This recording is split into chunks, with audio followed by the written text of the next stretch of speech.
우리 존경하는 손현보 목사님과 또 세계로교회 성도님들을 이렇게 만나게 되겠어 너무 반갑습니다. 저는 미국에 간 지 20년 됩니다. 그곳에서 이렇게 목회를 하였고 현재 19년 정도 이렇게 한 교회에서 봉사를 하고 있습니다. 외국에서 나가 보면은 보통 애국자가 이렇게 되지 않습니까? 그런 관점으로 이렇게 보면은 우리 조국 대한민국은 참 이렇게 어렵고 힘든 모습이다라는 생각을 하게 되어집니다. 특별히 제가 10일 전에 한국에 도착해서 서울서 예배를 인도하고 또 말씀을 전하게 되었어요. 수천 명이 모이는 교회가 이제 19명이 모여서 예배하고 그런 모습들을 보면서 이렇게 마음에 굉장히 안타까움과 또 아픔들을 가지게 되었습니다. 근데 오늘 우리 세계로교회 목사님과 또 성도님들 찬양하고 예배하는 것을 보면서 제가 저 자리에 앉아서 한참을 제가 눈물을 흘렸습니다. 하나님 정말 남겨둔 자와 같이 하나님 우리 세계로교회를 정말 귀하고 복되게 쓰시겠군요. 또 사용하고 계시군요.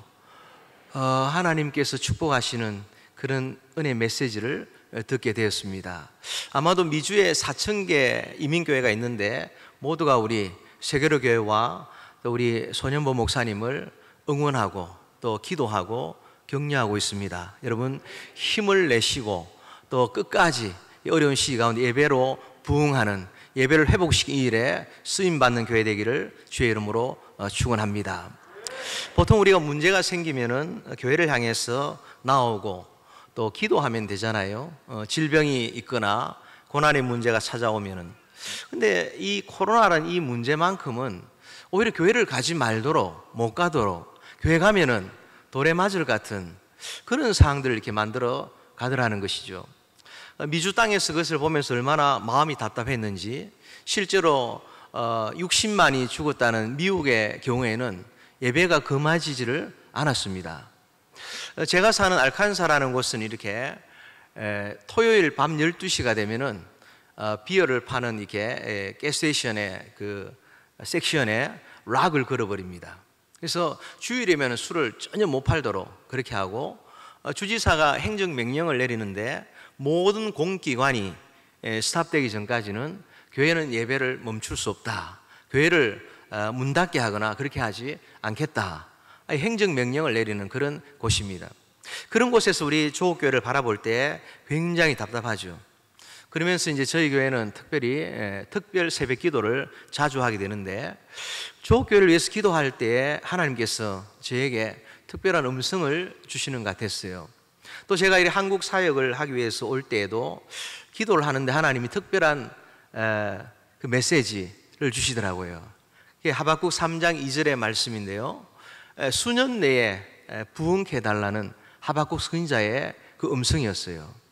근데 가만히 그 음성을 연구하는 가운데 들어보면은 그 당시의 배경이 어떤가 하면은 바벨론의 말발굽 소리가 울려 퍼지는 그야말로 금방 이제 나라가 망하고 이제 포로로 끌려가는 그런 상황에 직면한 그때에도 이 하박국 선지자는 기도하고 노래하더라는 거죠. 주여 수년 내에 부흥케 하여 주옵소서. 할렐루야. 우리 조국교회를 바라볼 때도 마찬가지입니다. 이 코로나는 지나가게 될 것입니다. 저희 집 아이도 코로나에 백신을 맞기 전에 걸렸었는데요. 뭐 한 2, 3일 정도 몸살하다가 벌떡 일어나서 이렇게 다니더라고요. 근데 문제는 뭐냐?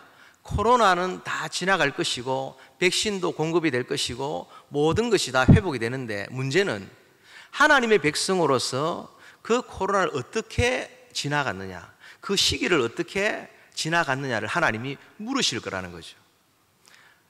교회에 대해서 물으실 것이고 목회자들에 대해서 물으실 것이고 성도들에게, 하나님을 예배하는 성도들에게 그 코로나를 지나가면 어떻게 너가 하나님 앞에 반응하며 살았는가를 물으시고 그 가운데 정말 아무리 어렵고 힘든 상황이어도 예배를 포기하지 아니하고 또 주님 앞에 예배로 나아갔던 부흥을 꿈꾸고 노래하는 사람들에게는 그 부흥의 역사가 반드시 있을 줄로 믿습니다. 할렐루야. 부흥이라고 하면 이렇게 흔히 그렇게 생각하죠. 기복적이고 율법적이고, 혹은 또 80년대에 교회를 건축하기 위해서 부흥회를 하면은 그냥 이렇게 헌금을 내라고 하고 뭐 그런 식의 생각할 때가 많지만요, 그렇지 않아요. 부흥의 역사가 있고 나면은 모든 것이 좋아집니다. 교회가 부흥됐다고 말하면은 교회를 크게 짓고 목사님 좋은 차 타고 뭐 그냥 성도들은 삶이 그냥 짜그라지고 그렇지 않다는 거예요. 하나님의 부흥의 역사가 나타나면은 모든 성도 가운데, 모든 삶의 전 영역 가운데 풍성하고 놀라운 복이 임한다, 막히는 것이 없는 형통함이 임한다, 믿으시기를 주의 이름으로 축원합니다. 그것을, 이 부흥을 리바이벌이라고 말해요. 이걸 다르게 표현하면 또 리스토레이션, 회복한다는 거예요. 또 리뉴얼, 이 모든 것이 갱신되고 새로워지는 것을 말하게 되는 것이죠. 저희 교회도 이제 20년째가 되어 가는데 여러 가지 부흥의 이야기들을 많이 경험했습니다. 부흥의 소식들을 하나님이 주시는 은혜로 말미암아 되는 것이죠. 그 해가 아마도 개척을 하고 한 3년쯤 될 때였던 것 같습니다. 그때 하나님 앞에 이 새벽 예배 드리고 싶은 마음이 간절해지는 거예요. 기도하고 싶은 마음이 너무 간절한 거예요. 그리고 하나님의 교회가 그렇게 기도하는 것이 교회 아니냐, 만민의 기도하는 집이 교회가 아니냐, 우리가 부흥을 꿈꾼다면은 기도하러 모여야 되고 새벽 기도를 갖다 해야 되지 않느냐. 이 새벽에 하나님께서 홍해를 가르시고 요단강을 건너게 하시고 새벽에 여리고성을 무너뜨리시고 이 새벽에 하나님이 도우신다고 약속하셨는데, 우리가 한번 그렇게 이민 땅을 살지만 한번 살아보자 그랬어요. 그런 다음에 나타난 현상이 뭐냐 하면요, 새벽 기도 잘 하려면은 집 근처 살아야 되지 않겠습니까? 그러니까 그 당시에 이렇게 뭐 저희 주에 한인이 한 2,000명 정도 되니까 저희 알칸사주가 남한의 한 2배 정도 가까이 되지만요. 근데 20가정이 이제 교회 근처로 개척한 지 3년 정도 될 때에 이사를 이렇게 오게 된 거예요. 뭐 아마도 세계로교에서는 뭐 전혀 감각이 없을 것 같아요. 그런데 아마도 곱하기 10을 해보시면은 이해가 될 겁니다. 한 200가정이 이 교회로 새벽 기도하기 위하여, 예배 잘 드리기 위하여, 한 번이나 더 예배 드리기 위하여 모여들었다. 어떤 일이 있을까요? 저희 동네에서 소문이 나기 시작했습니다. 교주가 났구나, 이렇게. 거기다가 저 교회 좀 이상하네 그랬어요.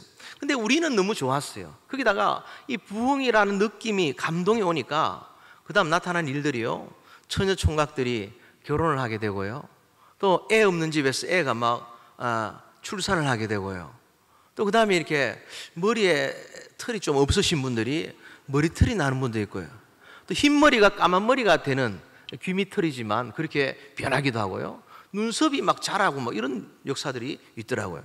거기다 우리 안수집사님 한 가정은 딸이 둘이 있으니까 이렇게 셋째도 딸을 낳을까 싶어서 수술을 했어요. 미국 병원에서 미제 기술로 수술한 거죠. 근데 부흥이 임하니까 막 그냥 하나님이 막 생명을 주시는데 애가 생겼어요. 그래갖고 애를 낳을 거냐 말 거냐 이럴 때 제가 빨리 애를 낳아야 된다고 주님 주자 은혜 은자 주님 주신 선물이라고 이렇게 이름을 주원이라고 제가 지어 주었습니다. 어쨌든 막 부흥이 나타나면 너무 좋은 거예요. 교회가 잘 된다는 게 너무 좋은 거예요. 근데 이제 얼마 전에 이제 어떤 한 집사님이 이렇게 이웃교회를 다니시다가 저희 교회에 오셨는데 한 주를 다니다가 다음 주에 오질 않아요. 그래서 장로님이 신방을 갔어요. 그러니까 이분이 하시는 말씀이, 무슨 제자들 교회가, 저희가 이렇게 한 12,000평 숲속에 이렇게 교회가 이렇게 세워져 있어요. 이게 건물이 이렇게 여러 개 이렇게 이어져 있는데, 그 이제 와 보니까 이렇게 자기 마음에 별로 들지가 않다는 거예요. 왜냐, 교회가 왜 이렇게 분담냐, 왜 예배가 이렇게 많냐, 교회가 이렇게 뭐 이것저것 가지고 있으면 되지 않는 거 아니냐, 그런 얘기를 하면서 이렇게 있다는 거죠. 한마디로 말해서 교회는 좀 가난해야지 은혜가 있지 않느냐, 이런 생각인 거죠. 그때 이 장로님이 옆에 신방을 이렇게 가셔가지고 하시는 말씀이 뭐냐면요, 자기는 그렇게 생각 안 한다는 거예요. 아니, 집을 하나 사도 좋은 집을 사려고 막 애를 쓰고, 자기 비즈니스를 하면은 그 비즈니스 잘 되려고 하려고 막 밤새도록 밤늦게까지 막 밤잠 안 자고 일을 하는데, 왜 하나님의 교회가 잘 되면 안 되느냐, 나는 하나님 교회 잘 되길 원하고, 내가 내 사업이나 내 일이 잘 안 돼도 하나님의 교회 잘 되면은 하나님의 교회가 부흥하면 좋겠다. 내가 장로로 이 교회를 섬기는 동안에 하나님의 교회가 부흥해가지고 그런 영광을 함께 올려드리면 너무 좋겠다라고 얘기를 하시는 거예요. 제가 마음이 뭉클하면서 또 한편 이렇게 열심히 안 하면 큰일 나겠구나, 이런 생각도 하게 됐어요. 그런데 그런 부흥이 참 좋은데 그 부흥의 내용을 가만히 들어가 보면은 두 가지 기초가 있는 것을 보게 되죠. 하나는 뭐냐면은 교회라는 게 등장합니다. 또 한 가지는 뭐냐면은 예배라는 것이 있는 거예요. 우리 한국교회 부흥을 생각해 보면은 이렇게 빼놓을 수 없는 분이 조용기 목사님 아니겠습니까? 이분에 대한 호불호가 있지만은 생각을 해보면요, 참 이렇게 한 시대를 부흥을 주동했던 분이란 생각이 드는 거예요. 이분이 서대문에서 이게 천막교회를 하시면서 그야말로 이렇게 많은 사람들을 그냥 예배부터 드려라고, 그 되지도 않는 사업 집어치우고 예배부터 드리고 하늘 문을 열고 그 다음에 사업의 문을 구해라고 그렇게 막 외쳤던 거예요. 너무 외치다 보니까 이렇게 그만 이렇게 피를 쏟는 거예요. 피를 쏟는 것을 보고 성도들이 뭐라 하냐? 우리 목사님 피를 토하듯이 설교한다 그랬어요. 근데 알고 보니까 이분이 폐병이 있어가지고 피를 토했다더라고요. 근데 부흥이 임하고 나니까 모든 것이 좋아 보이는 거예요. 그런 다음에 저 여의도에 교회를 크게 이렇게 짓게 되었죠. 그때 이제 그 교회의 장로님 아들인데 저와 가까운 달라스에서, 텍사스 달라스에서 목회하시는 그 목사님 간증이에요. 그때 부흥의 징조가 어떤가 하면은 예배가 1부 예배 끝나고 2부 예배가 시작되거나 3부 예배가 되면은 막 앞자리로 달려가려고 저 뒤에서 막 두다다다닥 달려가는 소리가 막 들리더라는 거예요. 근데 아무리 달려가도 앞자리에 앉을 수가 없더라는 거죠. 왜냐하면 거기에는 이미 권사님들이 1부부터 5부까지 자리를 옮기지 아니하고 사탕 캔디 몇 개 집어넣고는 계속 앉아가지고 이렇게 버티고 계시기 때문에 이게 부흥이라는 거죠. 오늘날 목사님이 한 3년 전에 한 설교, 왜 그때 그 예화 왜 또 쓰시느냐고, 성경이 한 권인데 어떡해요. 그런데도 불구하고 이게 그런 가운데 부흥이 일어나니까 똑같은 설교를 5번을 들어도 앞자리를 지키는 그 은혜가 있더라는 거죠. 우리 세계로교회를 보니까요, 앞자리부터 이렇게 앉아 계시는데요, 정말 하나님의 큰 부흥의 위대한 은혜의 역사가, 부흥의 새바람이, 은혜의 새물결이 불어올 줄로 믿습니다. 할렐루야. 저 미주 땅에 가면 이렇게 캘리포니아라는 곳에 이렇게 남가주 사랑의 교회라는 곳이 있어요. 여기 오정현 목사님은 사랑의 교회 목사님으로 오셨죠. 이곳으로 오셨죠. 그러니까 20년 전만 해도 그곳이 이민 4,000개 이민교회의 문화의 통로가 됐어요. 문이죠. 거기도 막 부흥의 바람이 불어오니까 그때 거기 부목사님이었던 분의 간증이에요. 1700석 되는 이 자리가 꽉 채워지고 나니까 그 다음에 이 목사님들이 저 바리케이트를 치는 거 1부, 2부 사이에 막 이렇게 다치면 안 되니까 거기도 막 뛰어가는 소리가 들리더라는 거예요. 그러는 저 뒤에 라비에 보조 의자를 놓으면서 갑자기 눈물이 퍽 쏟아지더라는 거예요. 가슴이 뭉클해지더라는 거예요. 왜냐하면은 이게 부흥이구나, 이게 부흥이구나. 이 예배를 사모하고 예배 가운데 나오려 하고 예배 가운데 정말 이렇게 열심히 내는 이것이 부흥이구나 하면서 그걸 느끼게 되었다는 거예요. 그 교회를 통해서 얼마나 많은 이민교회들이 유익함을 얻었는지 모릅니다. 오늘날 이 코로나 시대가 되면서요, 정말 예배와 교회가 뭔지 다시 생각해야 될 때가 왔다는 거예요. 우리가 정말 하나님 앞에서 신앙생활을 한다고 말할 때에 뭘 말하겠습니까? 신앙생활이 뭐예요? 결국에는 교회 생활과 예배 생활인데, 근데도 우리가 흔히 생각하기에 예배라는 것이 뭐냐? 그냥 내가 한번 설교 들으면 예배가 아니냐? 우리가 지금 코로나 시대에 특별히 몸이 약하신 분들은 이렇게 유튜브로 이렇게 영상을 들을 수도 있지만은 이거는 어디까지나 제한적이고 한계가 있는 것이고, 진정한 예배가 되려면은 정한 시간에 정한 장소에 내 몸뚱아리를 가지고 가서 우리가 예배 드릴 때 참 예배가 되는 줄로 믿습니다. 할렐루야. 근데 사람들은 뭐라 말합니까? 근데 정성으로 예배 드리는 거 아니냐? 마음이 예배를 드리면 되지 않냐? 마음으로 한다는 거예요. 그럼 여러분 생각해 보세요. 여러분 옆에 만약에 김 집사님이 집에 계신데 영어로 예배 드린다. 신령으로 영어로 여러분 옆에 앉아서 지금 예배 드린다면은 그분이 뭘까요? 귀신이죠. 옆에 김 집사 와 있다니까요. 지금요. 뭘까요? 그러니까 그렇게 될 수가 없는 거예요. 영과 육이 분리가 되면 이거는 죽음이지 살아있는 게 아니에요. 우리가 살아있다는 것은 영혼을 내 육신에 담아가지고 이 육신의 물질계를 살아가면서 몸을 움직여서 주님의 교회에, 보이는 교회에 갖다 놓을 때에 내가 왔다라고 말하게 되는 것이죠. 할렐루야. 근데 만약에 이렇게 침대 밑에 앉아가지고 팬티바람으로 앉아가지고 컴퓨터 키보드를 꾹꾹 누르면서 그냥 설교를 들었구나, 나 예배 드렸다, 그리고는 또 이렇게 좀 은혜가 된다 싶으니까 마음이 뭉클하니까 거기다가 이제 뭐 사이버 머니로 이렇게 헌금을 보내고 나면은 나 예배 드렸어요 라고 말할 때 그것이 과연 진짜 예배가 되겠느냐 하는 거예요. 오늘은 더 좋아졌어요. 이렇게 전화기를 갖다가 침대에 누워서 봐도 그게 이제 담임 목사님이 한 5분 정도 되잖아요. 유명한 어느 교회 목사님, 또 뭐 어느 목사님 이러면서 아예 우리 담임 목사님이 그냥 one of them, 그들 중에 한 명에 불과한 거예요. 그리고는 말합니다. 하나님이 꼭 교회만 계시냐? 하나님 어디나 계시는 우주에 편만하신 분이라고 말해요.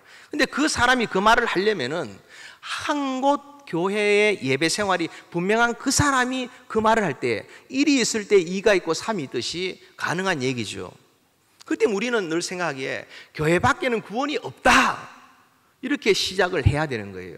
그럼 또 질문합니다. 아니 목사님, 예수님 십자가에 돌아가실 때 한편 강도 생각해 보면은 그 강도는 뭡니까? 교회 갔습니까? 이렇게 물어요.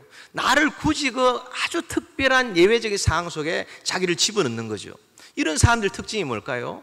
실컷 자기 인생 살다가 마지막 순간에 예수님 믿습니다 하고 천국 가고자 하는, 그러나 그게 과연 그 뜻대로 될까요? 아무도 장담할 수가 없는 것이죠. 우리가 예배가 분명하다는 것은 내가 섬기는 교회가 분명하다는 것을 말하는 거예요. 또 내게 말씀 주시는 목사님이 분명하다는 것을 말하는 거예요. 그렇지 아니하고 만약에 교회를 가지 아니하고 그냥 인터넷으로 내가 이 목사님 설교 듣다가 오늘은 좀 기분이 좀 꿀꿀하니까 좀 재미있게 설교하는 목사님 듣다가 또 다음에는 좀 깊이 설교하는 목사님 듣다가 이러는 것을 뭐라 말하냐? 동양젓 먹는 것과 같다는 거예요. 동양젓을 먹어가지고 건강할 수 있을까? 건강할 수가 없는 거예요. 그 사람 결국엔 언젠가는 병들어 버리고 말 것이죠. 그래서 우리가 늘 항상 생각해야 되는 게 내가 섬기는 교회가 분명한 삶을 살고 예배가 분명해야 되고 내게 말씀 주시는 목사님이 분명한 그런 삶을 살겠노라 우리가 결단해야 될 줄로 믿습니다.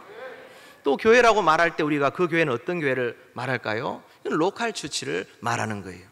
교회는 두 가지 종류가 있습니다. 무형의 교회죠. 무형의 교회는 우리가 눈으로 보지 못하는 인비지블 처치예요. 이거는 한번 우리가 죽음 이후에 가게 되는 하나님의 주권에 속한, 이 자리에 있다고 다 우리가 그 무형교 교인이 된다 안 된다 보장할 수가 없는 거예요. 그건 우리 소관이 아니에요. 하나님의 주권에 속한 문제예요. 그럼 우리에게 지금 하나님 말씀하신 뭐냐? 성경을 보면서 교회라고 말할 때는 로컬 처치, 비지블 처치, 유형 교회를 말하게 되는 거예요. 그래서 믿음 좋은 사람들은 항상 뭐라 말합니까? 내가 하나님의 교회에 가면은 예수님 만난다, 하나님 만난다, 그리고 말하고 또 내가 하나님의 보이지 않는 하나님을 보이는 교회를 통해서 예배하며 만나고 섬긴다고 말하게 되는 것이죠. 한번 생각해 보세요. 예배가 불분명하고 교회가 불분명한데 그 사람의 신앙이 과연 온전할 수가 있겠느냐 하는 거예요. 그럴 수가 없는 것이죠. 오늘 말씀 가운데 보면요, 우리 시편 122편 6절 말씀을 이렇게 다시 한 번 더 보시면요, 이 말씀 가운데 어떤 내용이 있습니까? 예루살렘에 대한 내용이 등장을 하고 있습니다.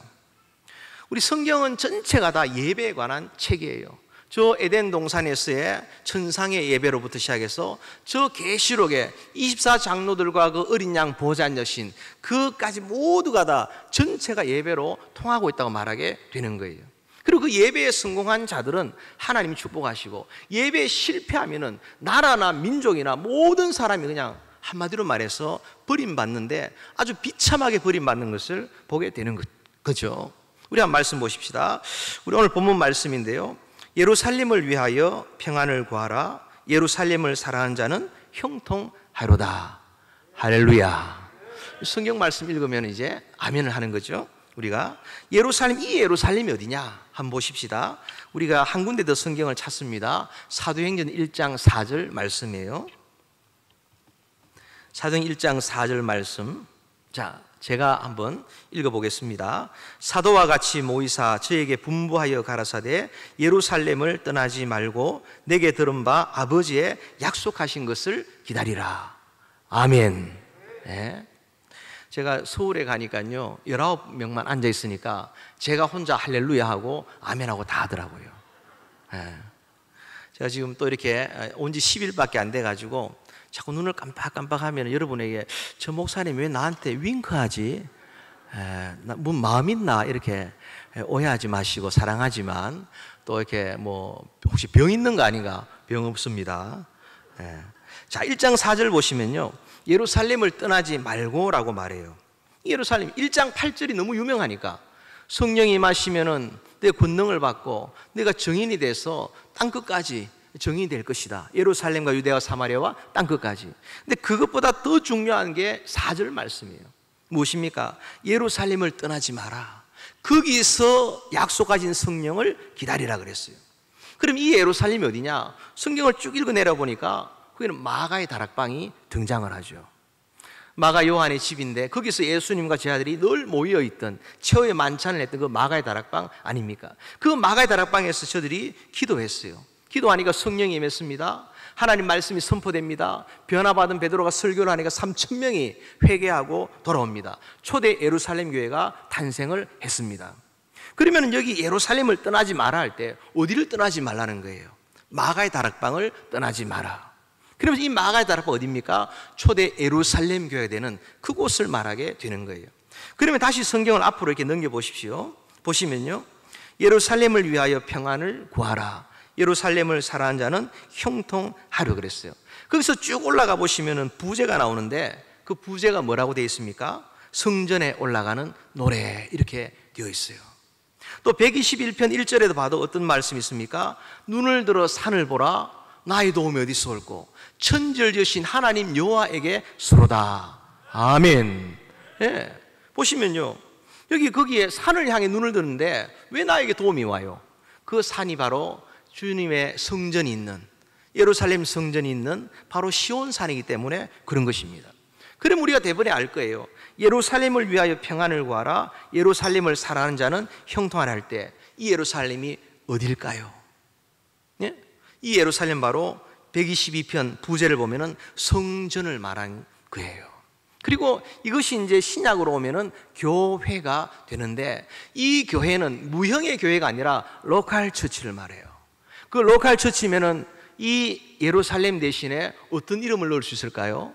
우리 세계로 교회를 넣을 수 있겠죠.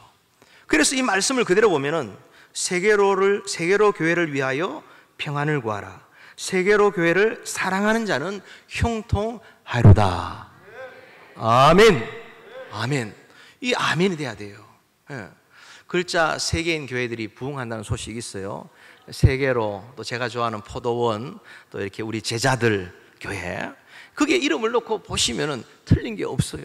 그래서 구약 성경을 볼 때에 이 예루살렘을 교회로 보고 읽으면은 전혀 틀리지 않아요. 뭐 논문 쓸 때에 이게 안식일과 주일 개념을 따져가지고 말하면은 또 논문은 쓰지만 그러나 이 안식일을 주일로 그렇게 봐도 전혀 무방한 거죠. 거기다가 예루살렘, 성전, 성막, 교회 이걸 전체적으로 연결해 볼 때에 너무나 은혜가 넘치는 것을 보게 되는 거예요. 만약에 그것을 빼놓고 지금 이제 숭실대 어느 기독교 교수는요 성전과 교회를 갖다가 같이 말하면은 이단이라고 말하는데 그분은 정말 성경을 보았을까 생각이 되는 거예요. 성경 자체를 볼 때 그게 전혀 틀리지가 않다는 것을 보게 되는 거죠. 그러면서 이 성경이 말하는 게 뭐냐? 한 가지를 말해요. 하나님이 왜 인생을 지으셨느냐? 예배 받으시기 위하여. 할렐루야. 단 한 번도 예수 그리스도를 주라 시인하지 아니하고, 단 한 번도 예수 그리스도를 주님이라 부르지 아니하고, 단 한 번도 하나님을 아버지라 부르지 못했던 그 인생이 예수 그리스도의 보혈로 말미암아 십자가 은혜로 말미암아 하나님께로 나와서 하나님의 교회 앞으로 나와서 그가 드디어 하나님을 경배하고 예배하고 찬송하게 될 때에 그것을 하나님이 원하고 계신다는 거예요. 이 예배를 받으시기 위함이다 말하게 되고요. 이 예배가 실패하면은 다 실패하는 거예요. 열왕기의 역사들 보세요. 왕들의 역사를 보세요. 어떤 일이 있습니까? 그들 가운데 다른 거 아무것도 없어요. 아무리 똑똑하고 지혜로워도 하나님 버리면은, 예배하지 못하면은, 우상 섬기면은 하나님이 솔로몬도 어떻게 해요? 그가 죽은 이후에 나라를 두 쪽으로 내버리는 걸 보잖아요. 예배가 실패하면은 하늘문이 닫혀집니다. 하늘문이 닫혀지면은 뭐가 있어요? 아방 시대를 보면은 비가 내리지 않아요. 우로가 멈춰지는 거예요. 3년 반을. 하늘문이 닫히면 비가 내리지 않으면은 어떤 일이 있습니까? 가뭄이 오죠. 가뭄이 오면은 농사를 지어도 흉년이 옵니다. 흉년이 오고 나면은 기근이 찾아와요. 기근이 오면은 먹고 살기 위해서 남의 집에 종살이하고 노예로 떠돌다가 이웃 나라가 일어나서 덥석 잡아먹어 버리고 마는 거예요. 하늘 문을 열고 닫는 것이 뭐냐? 하늘 앞에 예배자로 사는 거예요. 근데 그 왕들이 그 일을 못하니까 나라가 엉터리처럼 그렇게 돼버리는 것을 보잖아요. 왕들도 보세요. 어찌 보면 사울왕과 다윗왕의 죄를 객관적으로 비교해 본다면 비교 불가해요. 사울왕의 죄는 쉽게 말하면 한마디로 말해서 뭡니까? 그냥 예배 한번, 주일날 교회 한번 안 간 거예요.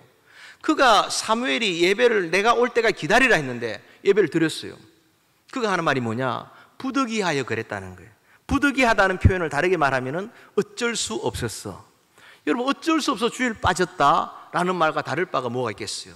그런데 그 예배가 실패하고 나니까 회개하는 심령이 없어져 버리는 거예요. 예배가 실패하면은 회개할 수 있는 마음이 사라져요. 그래서 어떡합니까? 하나님 그를 버리십니다. 사무엘이 너를 왕 삼은 것을 후회한다. 하나님의 음성이죠. 그가 버림받을 때에 블레셋이 쳐들어왔고 길보아 산 위에서 그 사울왕과 세 아들이 동시에 같은 날 죽음을 당하게 되고요, 목이 잘려집니다. 그 목이 잘려진 사울의 시신이 베산 성벽에 가서 턱 걸리는데 성지순례를 가보면은 거기서 거기까지 가는 동안에 깨울도 있고 그 길이 그냥 뭐 대통령이 죽었으니까 곱게 모셔갔을까요?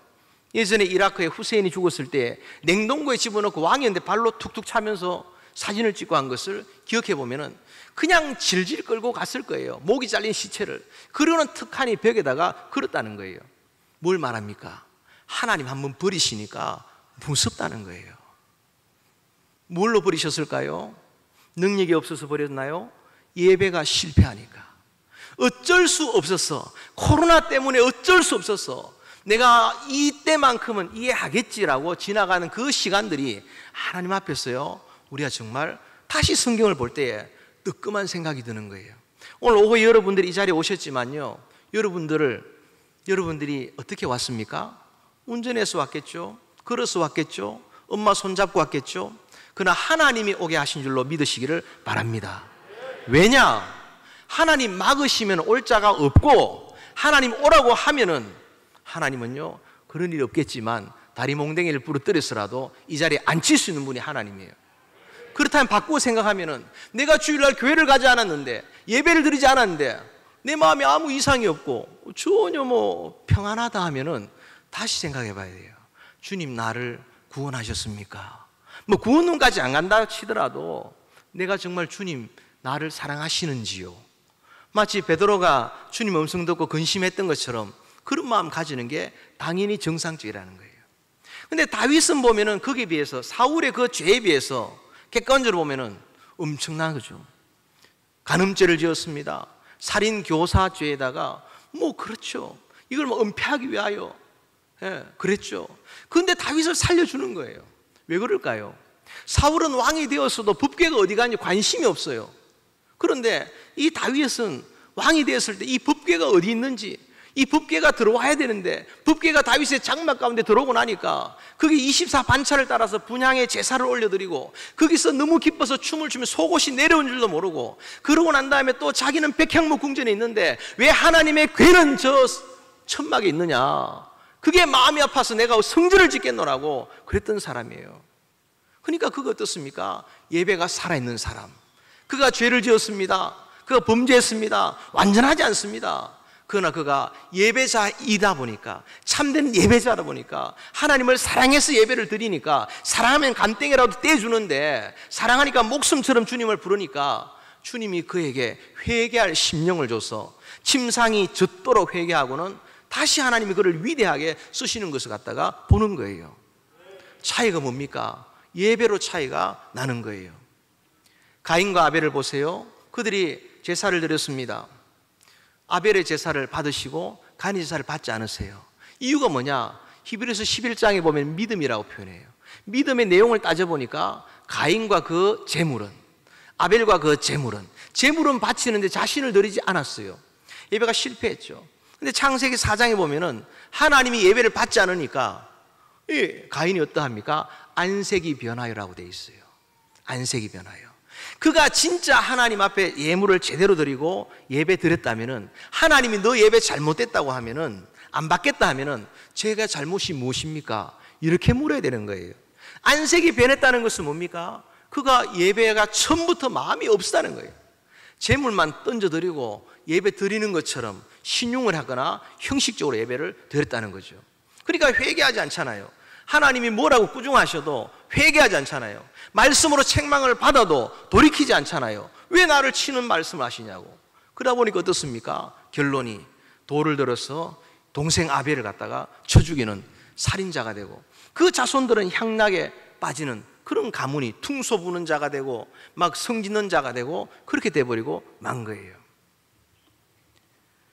성경의 내용들을 보면요, 다 그렇습니다. 예배 하나로 모든 것이 갈려지는 것을 보게 되는 거예요. 그것이 제가 그 성경을 보면서요, 제가 막 울면서 기도했습니다. 왜냐? 이 우리 조국 대한민국을 볼 때에 어떤 분이 그런 얘기 하더라고요. 예배를 방해하고 대적하는 정권이 다음에 어떻게 될지 궁금하다. 아, 이거 무서운 말이에요. 무서운 말이에요. 저도 집사님처럼 아멘 했어요. 근데 돌이켜 다시 기도해 보니까 그렇게 힘들어지는 나라는 내 나라가 아니냐? 이 생각이 드는 거예요. 우리가 말 안 듣는 자녀 야단을 치고 혼을 내지만, 그러나 내 새끼다는 그 생각을 해보면은 이게 참 하나님 긍휼을 베풀어 달라고 다시 기도할 수밖에 없어요. 정말 이렇게 예배를 가로막고 교회를 방해하고 교회에 돌을 던지는 이런 정권을 성경으로 보면요, 정말 끔찍해요. 근데 그 끔찍한 것이 남의 나라 얘기 아니고 내 조국, 내 강산, 내 민족의 얘기라고 하면은 너무 이렇게 아슬한 느낌이 드는 거예요.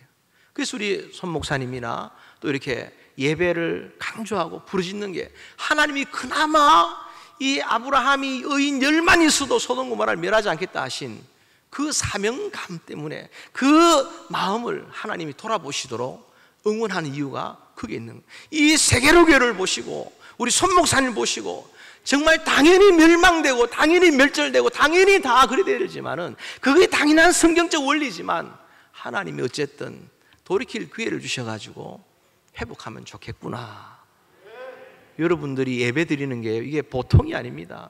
나라와 민족에 정말 운명이 갈려있는 그런 것임을 기억하시고 끝까지 잘 견디고 버티셔야 할 줄로 믿습니다. 할렐루야.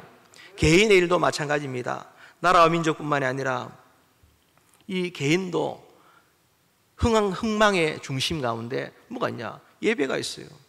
이 1800년대 후반에 철종, 고종, 순종, 그때 왕들 보면 저는 막 역사책을 덮어버리고 싶어요. 너무 나라를 엉망으로. 그런 왕이, 이 고종이라는 왕이 이 제복 매니아라서 독일의 왕이 보내준 제복을 입고 사진을 찍고는 그걸 기념을 하고, 그걸 보면 이게 과연 왕이냐?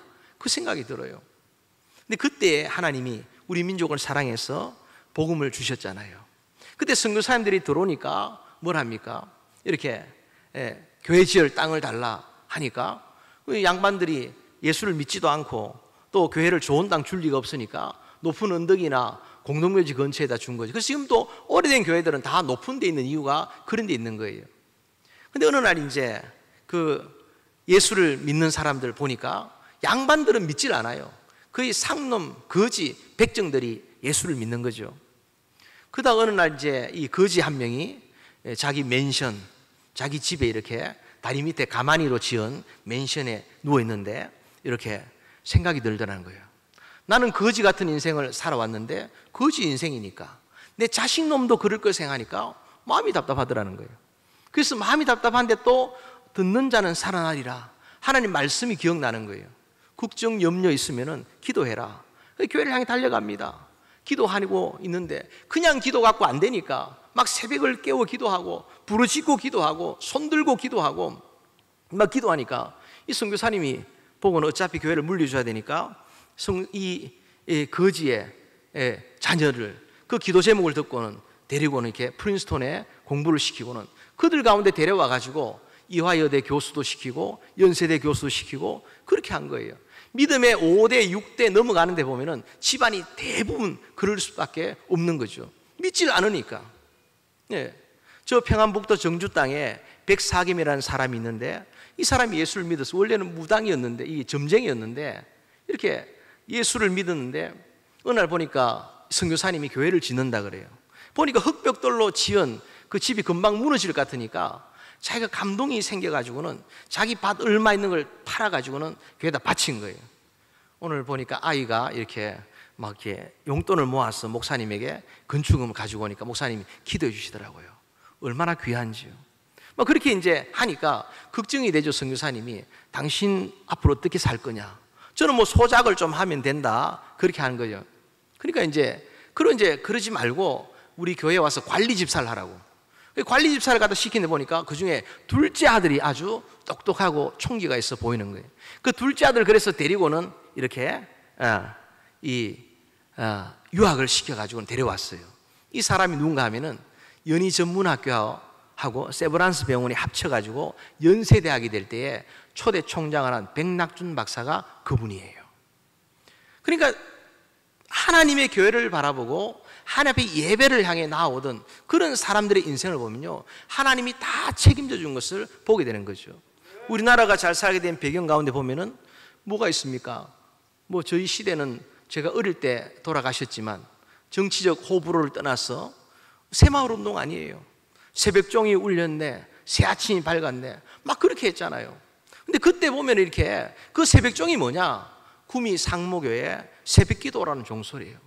이 대한민국 전체가 다 새벽기도의 종소리 울려 퍼지면서 그렇게 기도했더니 하나님 이 나라를 이렇게 잘 살게 하셨다 믿으시기를 주의 이름으로 축원합니다. 제가 영국을 갔습니다. 영국을 가보니까요, 거기는 이미 이제 많이 교회들이 무너졌어요. 교회가 팔려가지고 막 술집이 되고 막 기둥이 없으니까 댄스장이 돼가지고 춤추기 좋았던 모양이에요. 막 그렇게 하는데 거기 있는 한인교회 목사님들은 자기를 선교사라고 해요. 왜냐? 그래야만 이렇게 원조를 받을 수 있기 때문에 그런 거예요. 그러면서 이제 이 어느 교회라고 해서 가보니까 위에는 멋있는 고딕식의 건물 교회예요. 오래된 아주 앤틱 건물이더라고요. 근데 거기 옆에 보니까 목사님 설교 제목이 나와 있어요. 소개가 나와요. 패스터 누군지 이렇게 나와요. 오른쪽으로 보니까 언더 21이라고 적혀 있어요. 이게 뭐냐면은 위에는 교회인데 이 교회를 유지하기 위하여 지하를 보니까 나이트 클럽인데 21살 밑으로는 못 들어간다. 그 표시를 하고 있는 거예요. 나라가 어떨까요? 제가 별이 4개 있는 호텔에 들어갔어요. 들어가 보니까 침대가 삐그덕 하고요, 거기다가 이렇게 막 물을 틀어도 잘 나오지도 않고 그래요. 근데 미국은 어떤가 하면요, 아주 조그만 시골이라 하더라고요. 시원하게 길이 다 뚫혀 있고요, 굉장히 모든 것이 풍성해요. 나누고 베풀기에 여유가 있는 곳이 미국이에요. 근데 그 배경을 가만히 보니까 1984년도에 제가 중학교 다닐 때인데요, 이렇게 LA 올림픽을 했어요. 그때 식전 행사를 한다고 할 때에 뭘 했냐, 서부 개척사를 이렇게 보여주는데 처음에 미국 사람들이 와서 뭘 하냐, 교회부터 세우는 거예요. 그 다음에 학교를 세워요. 그 다음에 자기 집을 갖다가 농장을 만드는 거예요. 왜 기억하는가 하면 우리 담임 목사님이 6개월, 1년 가까이 왜 미국이 잘 사는지 아느냐, 왜 미국에 하나님이 축복하는지 아느냐. 물론 미국도 잘못하는 거 많아요. 그렇지만 그 복의 근원이 저기서 시작한다고, 그 청교도 신앙이 시작한다고 그걸 가르쳤던 그 기억이 이렇게 있는 거예요. 러시아가 1980년대 후반에 한국과 수교를 맺었습니다. 그때 러시아의 사람들이 와서 사절단에 오니까 이거 대접을 해야 되는데 어떻게 해야 되느냐. 처음에는 이렇게 뭐 좋은 관광지, 뭐 왕궁도 보여주고 하니까 자기들이 이미 신데렐라 영화에 나오는 그런 뾰족 왕궁을 만들고 있었으니까 별 관심이 없는 거예요. 하이웨이를 보여줄까요 하면서 뭐 도로망을 보여주고 해도 이것도 관심이 없는 거예요. 뭐가 관심 있느냐? 가락동 농수산물 시장에 가자는 거예요. 왜 그러냐? 먹을거리가 없어가지고. 1917년도에 볼셰비키 혁명이 일어나가지고 교회를, 러시아 정교회를 무너뜨리기 시작합니다. 교회를 핍박합니다. 교회를 없앱니다. 그러고 난 다음에 저들 가운데 입에 풀칠할 것이 없어지는, 하늘문이 닫히고 난 다음에 먹을 것이 없어서 떠도는 것과 똑같은, 아버지를 떠난 둘째 아들이, 이 세컨 선이 나중에 먹을 것이 없어서 돼지가 먹는 지업 열매도 제대로 먹지 못하는 그런 것처럼 돼버리고 말았던 거예요. 왜냐? 교회를 파괴하고 교회를 무너뜨리니까 아무것도 답이 되지를 못하는 거예요. 그런데 오늘날 보면은 이 교회가 그렇게 중요한데, 교회는 뭐냐? 교회에 모여서 예배 드려야 됩니다. 교회에 와서 예배야 진짜 예배입니다. 이렇게 말하면 막 그래 말한다는 거죠. 두세 사람 모인 곳 에클레시아, 에클레시아가 교회 아니냐? 그는 구원론적 관점이죠. 저희 신학 전체를 보면은 에클레시아만으로 우리의 구원을 설명할 수가 없어요. 진짜 예수 믿는 사람, 그의 예배 생활이 분명해야 되는 것이죠. 이거는 빌딩에 불과하지 않습니까? 맞습니다. 빌딩에 불과합니다. 이거는 다시 더 리모델링 할 수도 있고, 어느 날 갑자기 다 부셔버리고 새로 더 멋있게 지을 수도 있고, 빌딩에 불과한 건축물입니다. 그러나 하나님 앞에 예배하는 동안에 이곳은 거룩한 하나님의 성전이 되는 줄로 믿으시기를 주의 이름으로 축원합니다. 이사야 6장 1절을 보세요. 우시야 왕이 죽던 해에 이사야가 눈을 들어 본 적, 그 절망의 순간에 눈을 들어 본 적, 저 하늘 위 보좌에 주님이 앉으셨는데 그 주님 보좌의 옷자락이 흘러내려 그 성전에 가득하였고라고 말하고 있어요. 그럼 교회는 어떤 곳입니까? 하늘 위 하나님 보좌와 이곳이 연결되어 있다, 그렇게 성경이 읽혀지게 되는 거예요. 좀 지나치고 과할까요? 아이고 목사님 무슨 그런 말 하십니까? 그러나 여러분 생각해 보세요.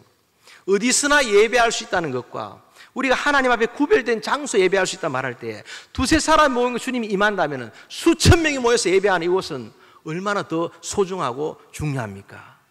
그래서 우리가 이렇든 저렇든 우리가 이곳은 하나님이 계신 곳이고 성경 말씀 그대로 하나님의 임재가 있는 거룩한 곳이라고 믿을 때에 내 삶이 하나님 앞에 나올 때 주님의 교회 안에서 경거망동하지 아니하고, 이건 내 생각인데 내 경험인데 그렇게 말하지 않는다는 거예요.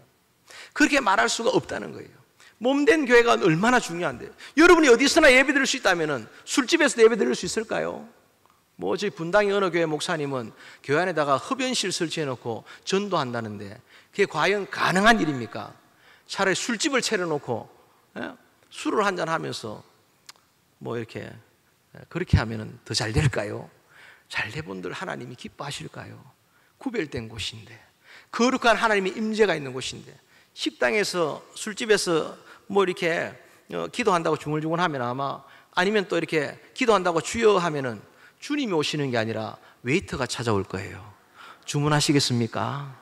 드링크는 뭘로 드실래요? 아마 이럴 거예요. 몸된 교회, 보이는 교회가 중요합니다. 저 LA 가면은 거기는 뭐 이 태평양 건너오신 분들이요, 이게 쉽지가 않아요. 이 그 생활이.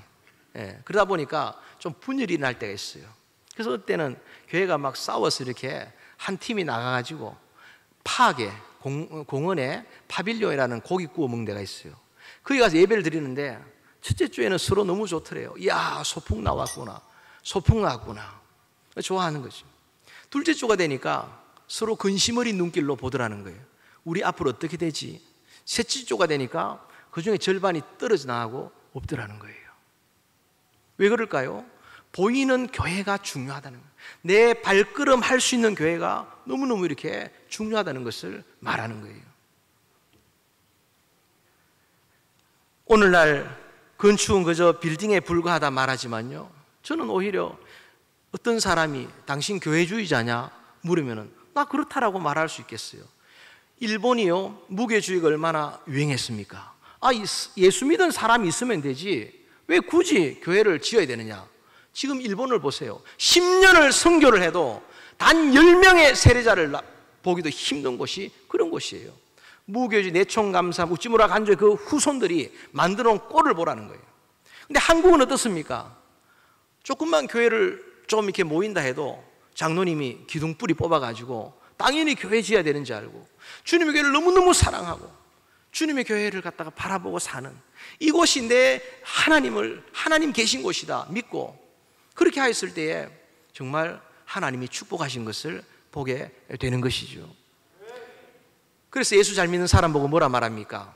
이렇게 너 교회가 살아라, 너 목사하고 살아라. 뭐 뒤에 거는 조금 이렇게 오늘날은 조심해야 될 말이겠지만 뭐 그런 식의 말들을 갖다가 막 이렇게 했다는, 그렇게 지독하게 예수 믿은 사람이 다 잘못됐냐? 그렇지 않아요.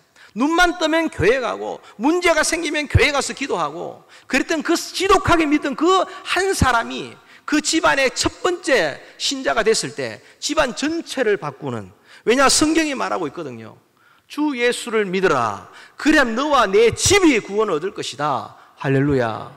교회 못 가는 남편 때문에 남편 교회 오게 하려고 남편의 신발을 챙겨가지고 교회 오고 했던 사람들, 그리고는 눈이 내리면 눈에 신발이 젖을 것 같아가지고는 어떡합니까? 그냥 버선을 갖다가 호주머니 집어넣고 오메 가메 갈아 신으면서까지 왔던 사람들, 그 사람들 그 자손들이 다 하나님의 복을 받은 거예요. 망했을까요? 전혀 그렇지 않아요.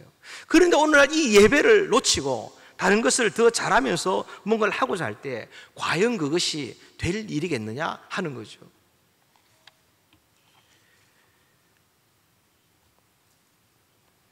제가 시 한 편을 읽어드리고 말씀을 정리하기를 합니다.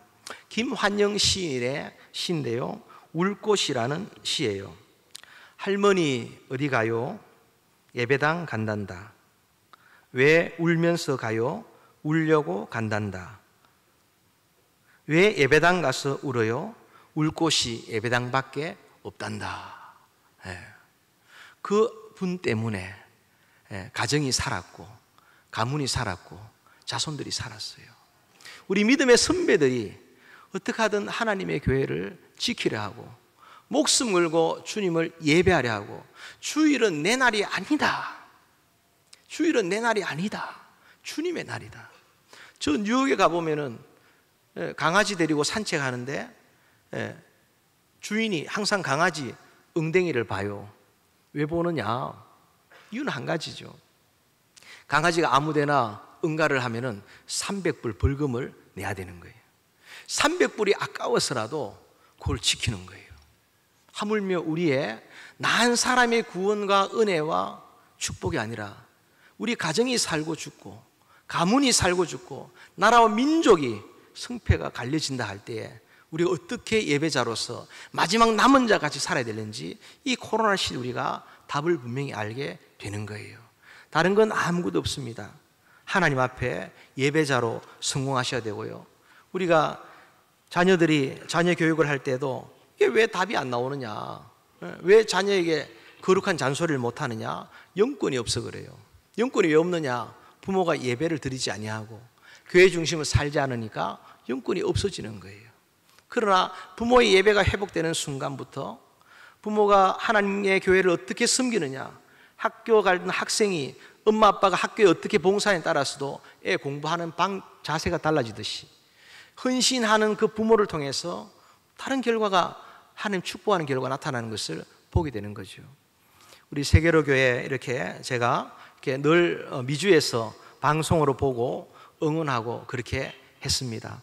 하나님께서 이 세계로 교회만의 일이 아니라 이제는 정말 마지막 우리 이 민족이, 이 나라가 앞서 말씀드린 것처럼 예배를 방해하고 교회를 대적할 때 이 정권이나 나라가 어떻게 될까 할 때에 하나님이 너희들 때문에 내가 봐주겠다 하는 그런 마지막 남은 자와 같은 그런 삶을 사시고 그런 아름다운 교회를 목사님을 중심해서 세워가심으로 말미암아 정말 주님이 축복하실 만한 그런 세계로 교회가 되시기를 주의 이름으로 축원합니다.